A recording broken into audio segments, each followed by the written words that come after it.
Mathura ADJ 1 court ने केरल के रहने वाले सहाफी सिद्दीक कप्पन की जमानत की अर्जी को खारिज कर दिया। कप्पन की अर्जी पर 2 दिन तक सुनवाई हुई, जिसके बाद अदालत ने आज इसकी अर्जी को खारिज कर दिया। आपको बता दें कि अतीकुर रहमान, आलम और मसूद की अर्जी को अदालत पहले ही खारिज कर चुकी है। बेल तारीख उसमें कल थी कप्पन सिद्दीकी की। कल 3:30 बजे तक सुनवाई हुई। उसमें न्यायालय पर समय नहीं रहा और भी जमानत प्रार्थना पत्र थे। आज के लिए वो नियत कर दी गई। आज उसमें 12 बजे से सुनवाई हुई 2 बजे तक। 2 बजे बाद आदेश आ गया। जमानत प्रार्थना पत्र कप्पन सिद्दीकी का खारिज हो गया। तो उनके सुप्रीम कोर्ट से वकील आए थे, क्या कुछ दलीलें रखी गई थी? वो उन्होंने बचाव पक्ष में अपनी रखी थी। उसके बाद में जवाब हमने दिया था। जो विवेचना में आया है पूरा आरोप से उनके खिलाफ हुआ है। आरोप पत्र दाखिल हो गया है। क्या क्या आरोप लगे उन पर? पूरी उस पर लैपटॉप और पेपर वगैरह, फंडिंग का पैसा, सारी चीज़ बरामद हुई उनसे। सारा साक्ष्य में ये आया है। उनके खिलाफ देशद्रोह का मामला बनता है। गाजियाबाद पुलिस ने 2 शख्स को गिरफ्तार किया है। ये लोग नकली आई कार्ड पर सिम खरीदते थे और लीडरों की आवाज में अफसरान पर दबाव बनाते थे। दोनों का ताल्लुक बागपत से है। पुलिस की पूछताछ में उन्होंने बताया कि संजीव बलियान और वीके सिंह की आवाज निकालकर वो अफसरान से अपने काम कराते थे।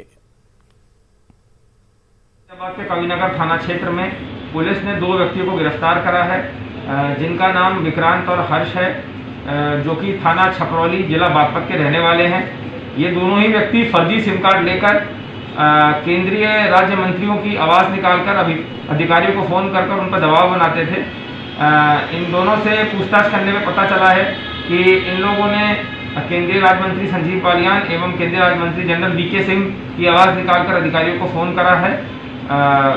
तहरीर मिलने के बाद इस पर मुकदमा लिखा गया है एवं इन दोनों को गिरफ्तार करके जेल भेजा जा चुका है। आगे की आवश्यक वैधानिक कार्रवाई की जा रही है। गाजियाबाद थाना कविनगर पुलिस ने 2 ऐसे शातिर अपराधियों को गिरफ्तार किया है जो फर्जी सिम आईडी के जरिए सिम कार्ड के द्वारा केंद्रीय मंत्री व राज्य मंत्री की आवाज़ें निकालते थे। इन्होंने केंद्रीय मंत्री वीके सिंह, संजीव बालियान की आवाज़ निकालकर पुलिस पर काम का दबाव बनाया। पुलिस ने जाल बिछाकर इन दोनों शातिर अपराधियों को गिरफ्तार कर लिया है। ये दोनों शातिर अपराधी बागपत के रहने वाले हैं। मामले की वैधानिक कार्रवाई जारी है। रोहित सिंह, न्यूज़ 18 गाजियाबाद। अलीगढ़ मुस्लिम यूनिवर्सिटी के शोबे नबातात के मारूफ उस्ताद प्रोफेसर वजाहत हुसैन का अपने काम के तई जोश व जज्बा बुजुर्गी की हालत में भी कम नहीं हुआ।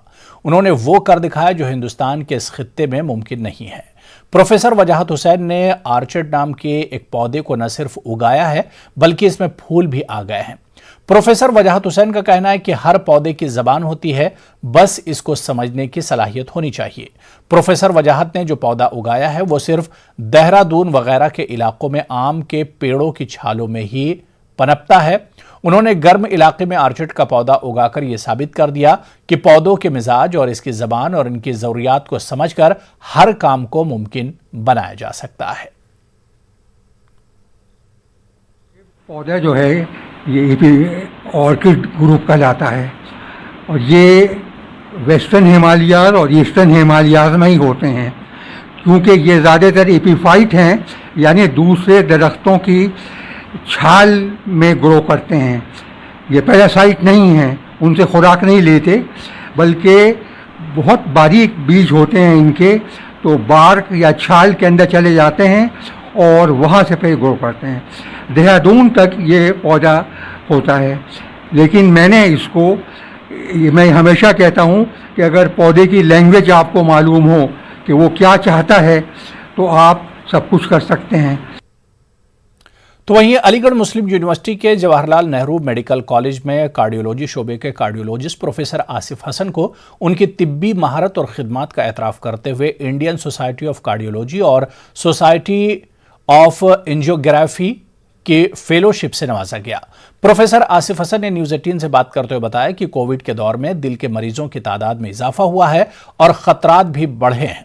उन्होंने कहा कि जब आपकी खिदमात का एतराफ़ किया जाता है तो खुशी होती है।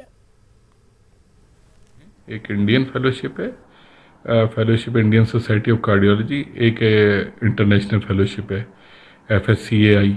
तो ये दोनों फेलोशिप इसी को मद्देनज़र रखते हुए कि हमने जो है हार्ट के मरीजों में जो काम किया है, ख़ासतौर से एंजियोग्राफी, एंजियोप्लास्टी और कैथ लैब में जो काम किया, उसके रिकॉग्निशन में ये फेलोशिप मिली है। और इस बात का मुझे काफ़ी वो है कि हमारा काम को रिकॉग्नाइज किया गया है इंडियन लेवल पे भी और इंटरनेशनल लेवल पे। हाँ, ये तो जाहिर सी बात है, थोड़ा सा अच्छा लगता है, कॉन्फिडेंस आता है, ये लगता है कि हाँ भाई कोई ऐसा लालच नहीं फेलोशिप का, लेकिन ये एक अच्छा लगता है अगर कोई मतलब ये रिकॉग्नाइज करता है कि आपने काम किया है, क्योंकि डायरेक्टली तो कोई किसी को जानता नहीं है। फिर आगे हमें कॉन्फिडेंस आता है कि हमारा काम करें और लोग इंस्पायर होते हैं, फिर और भी आगे अपना जो है काम प्लान करने में मदद मिलती है, और जैसे पेपर्स लिखने के लिए और पब्लिकेशन करने के लिए। तो डेफिनेटली यह है तो मॉरल बूस्टर है और कॉन्फिडेंस लगता है, और अच्छा ही लगता है हर आदमी को अगर उसकी ईमानदारी से उसके काम की तारीफ हो तो। मुल्क में कोरोना की मुमकिन तीसरी लहर से पहले टीकाकारी को यकीनी बनाने के लिए इलाहाबाद में खवातीन के लिए खुसूसी कैंप का इनेकाद किया गया। खुसूसी कैंप में खवातीन को टीकाकारी के लिए कई तरह की सहूलियात फराहम की गई। शहर के सबसे बड़े सरकारी सरोपरानी अस्पताल में मुनक्किद होने वाले इस कैंप में बड़ी तादाद में खवातीन की टीकाकारी की गई। रियासती और मरकजी हुकूमत के मुश्तरका ताउन से खवातीन के लिए खुसूसी टीकाकारी मुहिम रियासत के कई अजला में शुरू की गई है। आज उत्तर प्रदेश सरकार और केंद्र सरकार के द्वारा महिला स्पेशल पिंक बूथ के नाम से वैक्सीनेशन सेंटर डिज़ाइन किए गए हैं, सिर्फ एंड सिर्फ लेडीज़ के लिए, लड़कियों और औरतों के लिए। इनके लिए ये सुविधा करी गई है कि अलग से इनकी लाइन है पूरी, अलग रास्ते से ये लोग आएंगे, अंदर आकर के कंप्यूटर पे वेरीफाई कराएंगे अपना mobile number and vaccination schedule, और उसके बाद ये लोग अपनी वैक्सीन लगवाएंगे, जो फीमेल स्टाफ द्वारा ही लगाई जाएगी, फीमेल्स को लगाई जाएगी। यूपी में ब्लॉक प्रमुख के चुनाव में उम्मीदवारों को डराने और धमकाने के मामले में इलाहाबाद हाईकोर्ट ने सख्त नोटिस लिया है। हाईकोर्ट ने रियासती हुकूमत को ब्लॉक प्रमुख के चुनाव में खड़े उम्मीदवारों को सिक्योरिटी मुहैया कराने का हुक्म दिया है। आजमगढ़ के पलहाना ब्लॉक से उम्मीदवार अस्मिता सिंह की तरफ से दाखिल अर्जी पर समाअत के बाद अदालत ने यह हुक्म जारी किया। अर्जी गुजार की तरफ से कहा गया है कि चुनाव में लड़ने से रोकने के लिए इनको डराने और धमकाने की कोशिशें की जा रही हैं। हाईकोर्ट ने अपने हुक्म में कहा है कि रियासती हुकूमत इस बात को यकीनी बनाए कि उम्मीदवार बगैर किसी खौफ व खतर के अपने हल्के से चुनाव लड़ सकें। अदालत ने ब्लॉक प्रमुख के चुनाव में खड़े उम्मीदवारों के साथ साथ उनके अहले खाना को भी मुकम्मल तहफ़्फ़ुज़ फराहम करने का हुक्म दिया। जस्टिस सूर्य प्रकाश केसरवानी और जस्टिस गौतम चौधरी के बेंच ने मामले की समाअत की। अब इस मामले की मजीद समाअत आइंदा 12 जुलाई को होगी।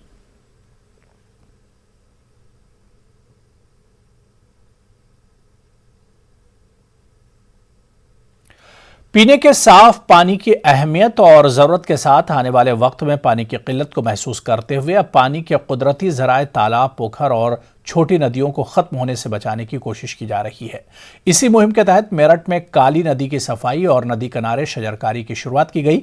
मेरठ जिला इंतजामिया के ज़ेर-ए-एहतमाम और नैयर फाउंडेशन और दीगर समाजी तंजीमों के ताउन से कैच द रेन प्रोग्राम के तहत मेरठ के रिचपुरा ब्लॉक के रसूलपुर औरंगाबाद गांव से इस मुहिम की शुरुआत की गई। खास बात यह कि नदियों को साफ करने और आलूदगी से बचाने की इस मुहिम में जिला इंतजामिया को फिल्म अदाकार नवाजुद्दीन सिद्दीकी का भी साथ मिल रहा है। रसूलपुर गांव में मुनक्किदा काली नदी की सफाई और शजरकारी मुहिम के इफ्तिताही प्रोग्राम में फिल्म स्टार नवाजुद्दीन सिद्दीकी ने शिरकत करके लोगों को पानी की अहमियत बताई और इस मुहिम में शामिल होकर जाती सतह पर खिदमात अंजाम देने की लोगों से अपील की।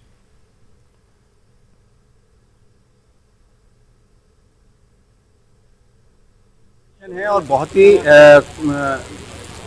फ्यूचरिस्टिक है और फ्यूचर में इसकी सबसे ज़्यादा ज़रूरत पड़ेगी। जैसे आप देख रहे हैं कि अगर पानी को हम बहुत आसानी से लेते हैं लेकिन इसलिए उसकी वैल्यू नहीं करते क्योंकि रोज़मर्रा अवेलेबल है ना। जिस दिन ये बंद हो जाएगा उस दिन पता चलेगा कि पानी की वैल्यू कितनी बड़ी होती है। हीरे से भी बड़ी होती है पानी की वैल्यू, क्योंकि हीरा सिर्फ इसलिए है क्योंकि अवेलेबल नहीं है वो, इसलिए आप उसकी वैल्यू को मानते हैं। काली नदी के सफाई अभियान हम लोग पहले गाँव से शुरू किए थे। इससे और भी लोग इसमें जुड़ते जा रहे हैं। उनके सहयोग से हम लोग इधर रसूलपुर औरंगाबाद से दूसरा स्ट्रेच हम लोग शुरू कर रहे हैं। आज श्री नवाजुद्दीन सिद्दीकी साहब अपने स्वप्रेरणा से आज इस अभियान में जुड़े हैं, तो इसके कारण से हम एक्सपेक्ट कर रहे हैं कि और सामाजिक लोग इससे जुड़ेंगे। निकल गया जून, नहीं आया मानसून। जी हां, गुज़िश्ता कई दिनों से कानपुर में दर्जा हरारत 40 डिग्री से ज्यादा रिकॉर्ड किया जा रहा है। 22 जून को उत्तर प्रदेश में मानसून की पेशेनगोई की गई थी, लेकिन मानसून ने करवट बदल ली। फिलहाल लोगों को गर्मी से राहत मिलने के आसार नहीं है। महकमे मौसमियात का कहना है कि अगले कुछ दिनों में मगरबी उत्तर प्रदेश में मानसून की शुरुआत होगी। 19 जून तक दिल्ली, पंजाब, राजस्थान को छोड़कर पश्चिमी उत्तर प्रदेश के थोड़े जिलों को छोड़कर मेरठ तक मानसून आ गया था, लेकिन इसके बाद मानसून कमज़ोर पड़ा।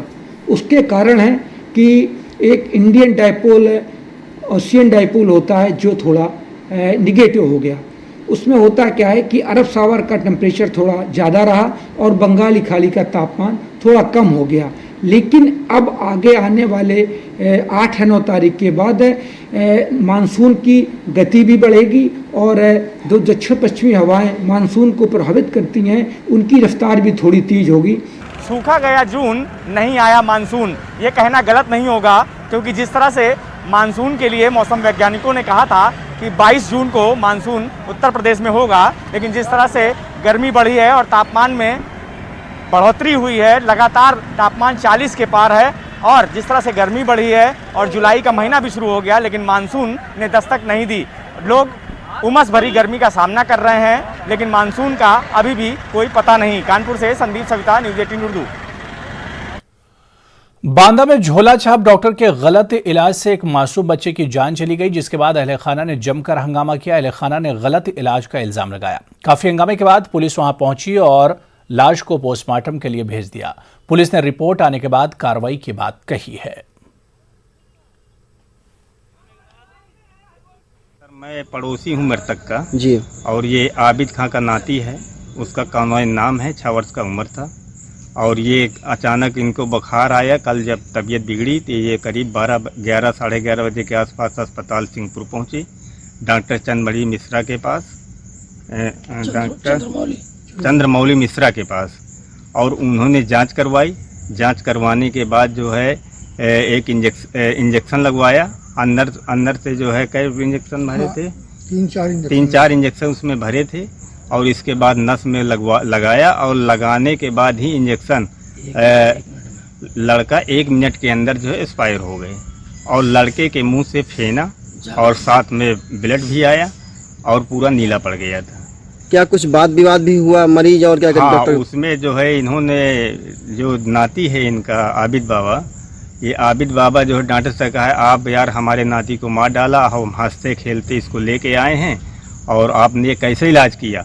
तो कहा चुपचाप ले जाइए, वरना हम पुलिस से आपके खिलाफ कार्रवाई करवा देंगे और कहीं आप मेरा कुछ न बिगाड़ पाएंगे।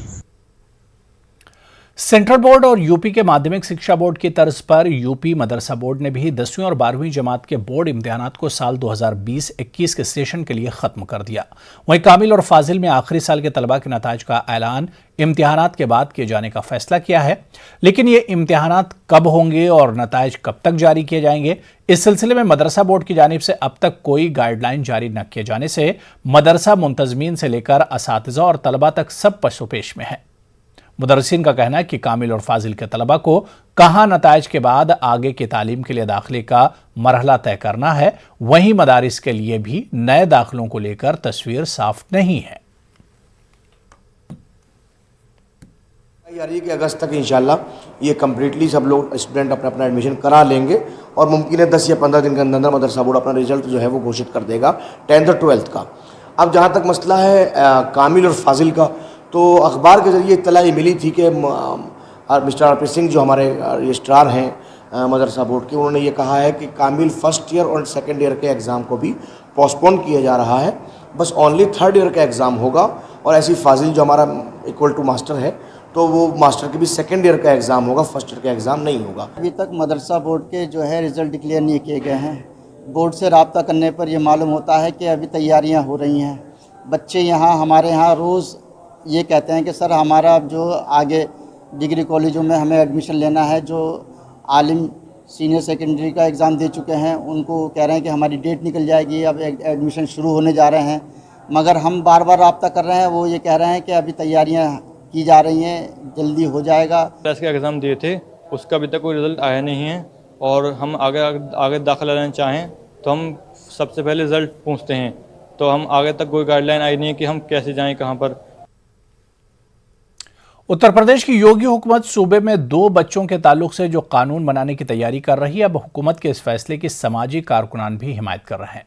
अलीगढ़ के मारूफ समाजी कारकुन तैयब खान ने हुकूमत के इस फैसले की सताइश करते हुए कहा है कि जहां भी 2 बच्चों के ताल्लुक से कानून बने वहीं तरक्की हुई है। उन्होंने कहा कि उत्तर प्रदेश के इस मॉडल को पूरे मुल्क में ले जाना चाहिए। वहीं उन्होंने हुकूमत से भी मुतालबा किया कि जिन लोगों के 2 या 1 बच्चा है उन्हें हुकूमत सहूलियात फराहम करके एक मॉडल तैयार करे ताकि लोग इस तरफ मुतवज्जे हो सकें और इसको आसानी से अपना सकें। उत्तर प्रदेश सरकार के 2 बच्चों का कानून का फैसला बहुत ही बढ़िया है और मैं चाहता हूं कि और मेरी ये अपील है कि ये कानून पूरे भारत में भी हो। ये जो कानून जो है पहले से बहुत ज़्यादा डेवलप कंट्री में चल रहा है, जहाँ जहाँ ये कानून है 2 बच्चों का वहाँ पर ऑलरेडी विकास हो रहा है। तो ये कानून अगर इम्प्लीमेंट करते हैं तो इसका विकास पूरे देश में होगा, ना कि उत्तर प्रदेश में। मेरे अपने 2 बच्चे हैं, मैं भी अपने परिवार से संतुष्ट हूँ 2 बच्चे होने के बाद। और मेरा सजेशन ये है कि जिन परिवारों के 1 बच्चे या 2 बच्चे हैं, सरकार उनको सुविधाएं दे ताकि लोग इससे अट्रैक्ट होकर इस पर अमल करें। जेडीयू एमएलसी मौलाना गुलाम रसूल बलियावी ने पटना में न्यूज़ 18 से बात करते हुए कहा कि तब्दीली मजहब का मामला पूरी तरह से एक सियासी मामला है। एक खास पार्टी के लोगों ने अपनी नाकामियों को छुपाने के लिए इस तरह के मुद्दे को हवा देने की कोशिश की है। मौलाना गुलाम रसूल बलियावी का कहना है कि उनकी पार्टी का बीजेपी से सिर्फ बिहार में इत्तेहाद है। ऐसे में किसी दूसरे सूबे में वो पार्टी का क्या कर रही है, इससे जेडीयू का कोई लेना देना नहीं है। कि भारतीय संविधान में ये मूल रूप से हर व्यक्ति, हर तबके को आज़ादी है अपने चॉइस का धर्म, चॉइस का खान पान, चॉइस का पहनावा। तो मूल रूप से जो फ्रीडम है उस पर किसी तरह का कोई हस्तक्षेप नहीं कर सकता। हाँ, अगर कोई अपनी नाकामियों को छुपाने के लिए और अपनी कमजोरियों को दबाने के लिए धर्म का इस्तेमाल करे, मजहब का इस्तेमाल करे, तो हमें लगता है कि ये कहीं से मुनासिब नहीं है। सियासत इसमें लोग कर रहे हैं चुनाव को देखते हुए। जो लोग भी इस पे सियासत कर रहे हैं वो उन्हें चाहिए कि अपने लूफॉल को ख़त्म करें और जो भारतीय संविधान है, जो सबको आज़ादी देता है, उस पर चोट कोई राजनीतिक लाभ लेने की कर रहा है, तो मैं समझता हूं कि समय पर उसका जनता जवाब दे देगी। टीकाकारी की मुहिम में एक बार फिर सुस्त पड़ती दिख रही है। पटना में आज 36 मराकज़ पर टीका नहीं लगाया जा सका।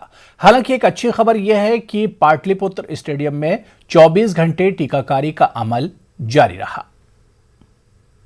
पटना में टीकाकरण अभियान में जो है वो ब्रेक लगता दिख रहा है। हम बताते चले कि पटना के आज 36 सेंटर ऐसे हैं जहाँ पे कोरोना वैक्सीनेशन का टीकाकरण जो है वो नहीं होगा। शहरी क्षेत्रों के में जो है वो मात्र 9 सेंटर है जहाँ पे आज वैक्सीनेशन होगी। साथ ही टीका एक्सप्रेस जो है वो चलता रहेगा। बताते चले कि NMCH, PMCH, AIIMS, IMS, Ramdevi Mahato सामुदायिक भवन में शाम 4 बजे से रात 9 बजे तक जो है वो टीकाकरण किया जाएगा। इसके अलावा बात हम इसके मेमोरियल हॉल की करें तो इसके मेमोरियल हॉल में भी जो है शाम 4 बजे से रात 9 बजे तक टीकाकरण होगा। पाटलिपुत्र स्पोर्ट्स कॉम्प्लेक्स और होटल पाटलिपुत्र अशोका जहाँ पे मैं मौजूद हूँ, यहाँ पे जो टीकाकरण है वो 24 घंटे चलता रहेगा। पॉलिटेक्निक कॉलेज जो है पाटलिपुत्र में, वहाँ पे भी 24 घंटे जो है वो टीकाकरण अभियान आज जारी रहेगा। टीका एक्सप्रेस द्वारा भी पूरे दिन जो है वो लोगों को टीका दिया जाता रहेगा। तो बताते चले कि टीकाकरण अभियान जो है वो लगातार तेजी से युद्ध स्तर पर चल रही है और यहाँ देख भी सकते हैं कि टीकाकरण को लेकर जो व्यवस्था है वो बिल्कुल जो है वो बेहतर तरीके से की गई है। लेकिन अगर हम अभियान की बात करें तो 36 ऐसे सेंटर हैं पटना के जहाँ पे आज टीकाकरण जो है वो अब दूर रहेगा, टीकाकरण नहीं होगी। लेकिन लगातार जो स्वास्थ्य विभाग है लोगों से अपील कर रहा है कि आप टीकाकरण करवाने जो है वो टीकाकरण केंद्र पर जरूर जाएं। और आप देख सकते हैं यहाँ पे जो लोग हैं वो मौजूद भी हैं। यहाँ देखिए इन्होंने टीकाकरण करवाया भी है, इनसे भी हम जाते हैं। ये बताइए टीकाकरण आपने करवा लिया? जी, दोनों हो गया। लोगों से क्या अपील होगी, जिस तरह से आप इतने उम्र होने के बावजूद सेंटर पे आए, टीकाकरण करवाया आपने, लोगों से क्या अपील करेंगे? टीकाकरण जरूर करवाएं, ये तो करना ही है। निश्चित तौर पे ये भी लोगों से अपील कर रही हैं, आपसे अपील कर रही हैं, आप जैसे तमाम वैसे लोगों से अपील कर रही हैं जो अब तक टीकाकरण नहीं करवाए हैं या टीकाकरण करवाए हैं तो फर्स्ट फेज करवाने के बाद, फर्स्ट डोज लेने के बाद वो समय पूरा होने के बावजूद अब तक सेंटर्स पे नहीं आए हैं, तो ऐसे लोगों से न्यूज़ 18 भी अपील करता है कि आप किसी भी तरह का संकोच ना करें। अगर आप जो है फर्स्ट डोज ले चुके हैं तो भी सेकंड डोज लेने अपने निर्धारित समय पे जरूर आए। कैमरा पर्सन दीपक के साथ अमित कुमार, न्यूज़ 18 पटना। बिहार में भारी बारिश और पहाड़ी नदियों में तुगयानी से मशरकी चंपारण में हालात बद से बदतर होते जा रहे हैं। कई जगह घरों और दफ्तरों में पानी दाखिल हो गया। सैलाब मुतासरा इलाकों में आवाम राहत के मुंतजिर हैं। लोग आने जाने के लिए कश्ती का सहारा ले रहे हैं और कश्ती वाले मौके का फायदा उठाकर मनमानी कर रहे हैं। अपने अपने डेंगी से आते जाते हैं। डेंगी से आने जाने में क्या खर्च लगता है? एक तरफ से दोनों तरफ से 70 रुपये का खर्चा है। अगर सामान है तो उसका अलग है। खाली देह का 70 रुपये का 100 रुपये नहीं, खाली देह का एक तरफ से 35 रुपये है, सामान है तो उसका किराया तो अलग है। तो बिहार के बेतिया में सकरहाना नदी का कहर जारी है। यहां कई इलाकों में तकरीबन 20 दिनों से पानी भरा हुआ है। गांव वाले परेशान हैं, अब तक कोई इनकी मदद को नहीं पहुंचा। ओहदेदार इसे सैलाब के बजाय बारिश का पानी बताकर अपना पल्ला झाड़ रहे हैं। और जाके सीओ साहब से लगे हमने के इसी कहल जाता तो सीओ साहब कहते हैं बाढ़ का पानी थोड़ी है, बारिश का पानी है। कोई भी सूचना चाहे कोई भी एक्शन नहीं लेते हैं। हम लोग कंप्लेन करते हैं तो सीओ साहब या अन्य पदाधिकारी द्वारा कहा जाता है कि ये बारिश का पानी है, बाढ़ का पानी नहीं है। लेकिन मेरे कहने का मतलब है बारिश का पानी हो या बाढ़ का पानी हो, क्षति तो वही होती है। फसल सारे बह गया, हम लोग का खत्म हो गया है। 150 घर बाढ़ से प्रभावित है। यहाँ पे देखिए पीछे का घर गिर चुका है, खाने पर लोग मजबूर है। सारे मवेशी, कुछ मवेशी गायब हो चुके हैं, बाढ़ में दह गए हैं। लेकिन आज तक यहाँ पे कोई प्रशासन नहीं आया। तो उधर पूर्णिया के बाइसी इलाके के लोग भी सैलाब से परेशान हैं। कनकई, महानंदा और परमान नदी के कटाव से कई के आशियाने उजड़ गए। जो बच गए हैं उसे भी लोग तोड़ने पर मजबूर हैं। मैं अभी मौजूद हूँ हाथीबंधा गांव में और देख सकते हैं आप कि किस तरह से लोग अपने ही घरों को छेनी हथौड़े से तोड़ रहे हैं। ये कहर है परमान नदी का और परमान नदी के कहर के कारण इस गांव के कई घरों पर आफत आ चुकी है। लोग अपने ही बनाए आशियाने को अपने ही हाथों तोड़ रहे हैं। आइए हम बात करते हैं यहाँ पर जो ये घर के मालिक हैं, इनसे बात करते हैं। क्या नाम हुआ आपका? मोहम्मद मुनाजिर। क्यों तोड़ रहे हैं ये घर? नदी से परेशान हो रहे हैं तो अब क्या करें, एक टूट गया दूसरा गिरने वाला है नदी में, तोड़ के हटा रहे हैं, क्या करें। कहाँ जा रहे हैं आप लोग? क्या यहीं पर रहेंगे, देखेंगे कहीं पर ये करके, और क्या कर सकते हैं। नदी के किनारे कब से ये हालत है? बहुत टाइम हो गया है, इससे कोई तो आता नहीं इधर देखने। क्या करेंगे, मजबूरी में न परवान नदी किनारे आ गया, कट के फांस अपना घर बना के फिर टूट के फिर अपने हाथ से तोड़ करके फिर नदी का किनारे में घर उठाएंगे। जो आप क्या करें, जो भी बचा हुआ है इसको लेके थोड़ा सामान बचाइए, कहीं भी अपना ठहरा आराम ले सकते हैं, उठा अपना। कुमार प्रवीण, न्यूज़ 18, हाथीबंधा, पूर्णिया। तो उधर सीतामढ़ी का पनवार धाम एक बार फिर सैलाब की जद में है। मंदिर अहाते में सैलाब का पानी दाखिल हो गया, जिसके चलते यहां आने वाले अकीदतमंदों को काफी दिक्कतों का सामना करना पड़ रहा है। मैं इस वक्त खड़ा हूं सीतामढ़ी के उस पवित्र भूमि पर जिसके विषय में धार्मिक मान्यता ये है कि जब राजा जनक ने अकाल पड़ने पर हल चलाया था तो यहीं से माता सीता धरती के गर्भ से प्रकट हुई थी। मैं आपको तस्वीर दिखलाने की कोशिश करता हूं कि यह पुनौरा धाम है और पुनौरा धाम पर भी बाढ़ का साया मंडराने लगा है। जो बागमती और अधवारा समूह की नदियों के जलस्तर में लगातार वृद्धि हो रही है तो शहर के बीच में स्थित है यह पुनौरा धाम, और यहाँ भी बाढ़ का पानी अब धीरे धीरे प्रवेश कर रहा है और जो यहाँ श्रद्धालु आ रहे हैं उनको काफी परेशानियों का सामना करना पड़ रहा है। आप तस्वीर ये भी देख सकते हैं कि काफी बड़ी तादाद में यहाँ लोग मौजूद हैं और मंदिर में दर्शन करने के लिए आ रहे हैं, लेकिन पानी के बीच उनको आना पड़ रहा है और मंदिर में जाके वे दर्शन कर रहे हैं। लोगों को परेशानी। नेटवर्क 18 फेडरल बैंक संजीवनी गाड़ियां पूरे मुल्क में कोरोना वायरस से मुतासरा अजला में गश्त कर रही हैं। वैक्सीन की अहमियत के हवाले से बेदारी लाने की हमारी कोशिशों को आपकी तायद की अशद जरूरत है। आइए एक नजर डालते हैं कि संजीवनी गाड़ियां किन इलाकों में हैं।